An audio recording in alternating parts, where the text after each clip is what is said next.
দেখো বন্ধুরা, আর তো এখন তো বাজে দেখো 9:30। এবার 12টার সময় তো আমরা বর্ষবরণ করবো, তার জন্য তো রাতের খাবারটা একটু ভালো করতে হবে।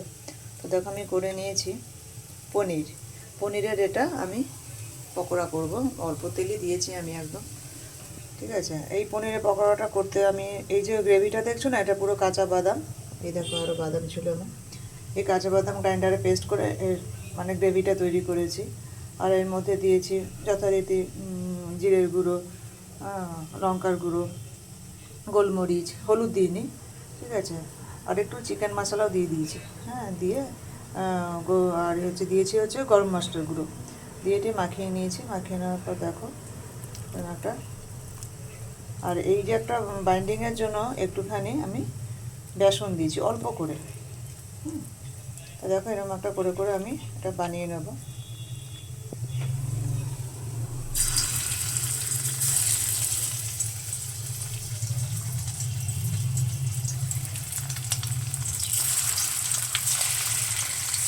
ঠিক আছে, এই আমি বানিয়ে নিচ্ছি।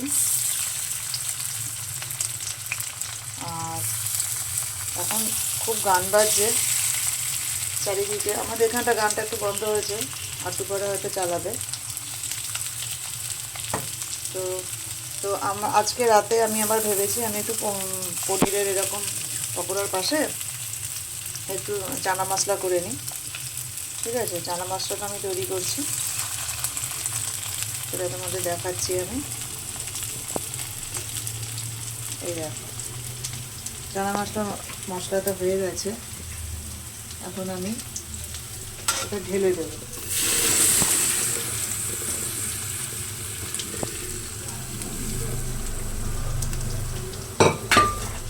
এটা আমি নেড়ে নিচ্ছি, কারণ মশলাটা কষাতে হবে। এর মধ্যে আমি দিয়ে দিয়েছি মশলার মধ্যে দিয়ে দিয়েছি পেঁয়াজ কষিয়ে নিয়েছি। আর পেঁয়াজ আগে ভেজে নিয়েছি লাল লাল করে। তারপরে আদা, রসুন আর পেঁয়াজের অল্প মিশ্রণ দিয়ে দিয়েছি, পেস্ট যেটা দিয়ে কষিয়ে নিয়েছি। ও টমেটো দিয়েছি, তার জন্য লাল লাল হয়েছে, দেখতে পেয়েছি। তো এটা কষাচ্ছি আমি।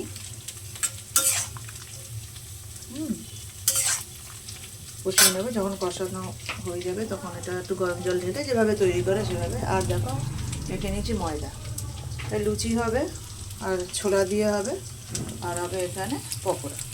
এই ছিল আমার ভিডিও। এটাই আমাদের রাতের আছে বর্ষবরণের খাবার। কালকে আবার দেখা যাবে কি করি না করি। তো চলো, তোমরাও নিশ্চয়ই খুব ভালো ভালো খাবারের আয়োজন করেছো। হ্যাঁ, আজকে বর্ষবরণের দিন। হ্যাঁ, আজকে 25 সালের শেষ রাত।